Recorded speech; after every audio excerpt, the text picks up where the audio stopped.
میں تمہیں ایسا اب نسخہ دے دیتا ہوں. بھائی جنید صاحب آپ نے بڑی تقریریں کی, بڑی پھڑیں ماری, تو اب آپ طریقہ بھی بتا دیں. میں آپ کو طریقہ بتا دیتا ہوں, اور قسم کھا رہا ہوں میں اللہ کی, اگر تم نے وہ کر لیا تو اللہ تمہیں بغیر مال کے پال کے دکھائے گا. ٹھیک ہے, اب غور سے سننا میری بات. مولوی صاحب وہ قرآن کی کون سی آیت ہے جس میں اللہ نے مال خرچ کرنے کے 6 طریقے بتائے ہیں کہ اس پہ خرچ کرو, اس پہ خرچ کرو, اس پہ خرچ کرو, مساکین پہ خرچ کرو, رشتہ داروں پہ خرچ کرو. ایک آیت ہے, کوئی حافظ اگر ادھر بیٹھو آپ کو یاد آ رہا ہے ذرا بتاتے جاؤ. پہلے کس کا نام لیا؟ سب سے پہلے اپنے مال کے 6 حصے کرنے ہیں. آج کے بعد جو گھر میں پیسے آئیں گے اس کے 6 حصے کرنے ہیں. ٹھیک ہے, غور سے سن لو. جو گھر میں پیسے آئیں گے اس کے کتنے حصے کرنے ہیں؟ 6 حصے کرنے ہیں. سب سے پہلے کس پہ خرچ کرنا ہے؟ فقراء پہ خرچ کرنا ہے. ٹھیک ہے جی, سب سے پہلے کس پہ خرچ کرنا ہے؟ پھر کس کا نام لیا؟ پھر مساکین کا, جو مسکین ہیں بیچارے. ٹھیک ہے, پھر اس کا نام لیا. ہاں, یہ عاملین کون ہوتے ہیں؟ جو اچھا, یہ وہ والی آیت ہے جس میں گردن چھڑانے والوں کا بھی ذکر ہے. ٹھیک ہے نا. پھر جو کسی نیک مقصد میں اپنے مال کو, آپ کے مال کو خرچ کر رہے ہوتے ہیں نا, ان پر علماء سے پوچھ لینا عاملین کس کو کہتے ہیں. یہ تیسرے لوگ ہیں جن پر خرچ کرنا ہے. چوتھا کون ہے جی؟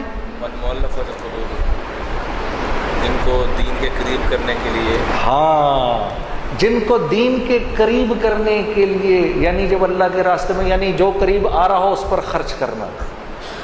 جو دین کے قریب آ رہا ہو اس پر خرچ کرنا. یہ نہیں کہ دعوت دینے گئے تو اسی کے گھر میں کھانا شروع کر دیا.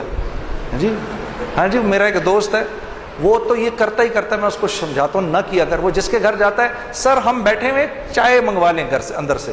جس کو دعوت دینے گئے ہیں اسی کے گھر سے چائے منگوا لی.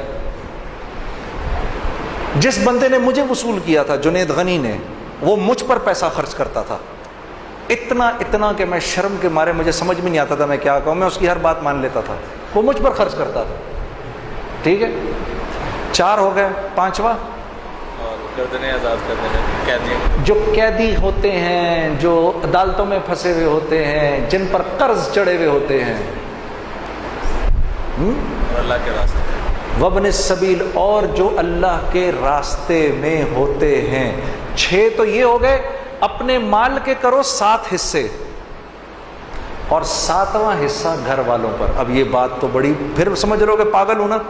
ہاں, کوئی گل نہیں. میرے نبی نے اللہ کا ذکر ایسے ہی کرنے کو کہا کہ لوگ تجھے پاگل ہی سمجھیں. تو پاگل بھی اگر سمجھ رہے تو کوئی بات نہیں. اپنے مال کے کرو 7 حصے, اور اگر تم نے اس طرح مال خرچ کر لیا, میں قسم اٹھا کر کہہ رہا ہوں, کچھ عرصے بعد تمہیں روپے پیسے کی ضرورت سے اللہ آزاد کر دے گا. اگر نہ کیا تو مجھے پکڑ لینا. یہ بات مجھے مولانا سعید احمد خان صاحب کے توسط سے کسی نے بتائی ہے کہ ایک آدمی نے کہا, مولانا یہ آپ زندگی کیسے گزارتے ہیں؟ انہوں نے بولا, قرآن کی یہ آیت ہے, ان 6 لوگوں پر خرچ کر کے 7واں حصہ گھر والوں کو دے دو. اگر میرے ہی والا حال نہ ہوا تو مجھے پکڑ لینا. اپنے آنکھوں سے دیکھا کہ خالی جیب میں پیسے نکل جاتے. یہ سن لو جی, مولوی صاحب کہہ رہے ہیں اپنی آنکھوں سے دیکھا, خالی جیب میں سے پیسہ نکال رہے ہیں. پھر کچھ بات بنے گی نا, پھر مزہ بھی آئے گا زندگی گزارنے کا. ابھی تو اللہ سے لینا سیکھا ہی نہیں, کچھ دیکھا ہی نہیں کہ اللہ کرتا کیا ہے. ہاں, لوگوں کی غیبت کرنا بند کر دو, اللہ کی قسم تمہاری ایک بات کسی اور تک نہیں پہنچے گی. کر کے تو دیکھو. پیٹھ پیچھے لوگوں کی بات کرنی بند کر دو. ہاں, تم قتل بھی کر دو کہ کسی کو پتہ نہیں چلے گا. کرنا نہیں خدا کے واسطے.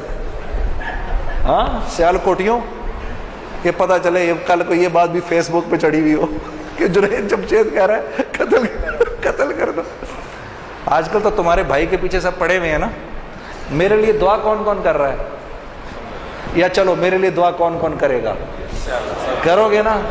ہاں ٹھیک ہے. یہ کر کے دیکھو تمہاری زندگی کیا بن جائے گی، اتنا مزہ آئے گا زندگی گزارنے کا. تم اپنے اوپر پیسہ خرچ کرنا چاہو گے بھی تب بھی نہیں خرچ ہوگا. جس چیز کی خواہش کرو گے وہ اللہ کی طرف سے آ جائے گی تمہارے پاس. تمہیں سمجھ بھی نہیں آئے گی میں اس پیسے کا کیا کروں یار، پھر جا کر خرچ کر دو گے کسی کے اوپر، یہ لے لے یا اللہ، ادھر تم نے خرچ کیا ادھر اور آ گیا، ادھر تم نے خرچ کیا ادھر اور آ گیا. یہ ہے جینے کا مزہ. اب مزہ آئے گا جینے کا.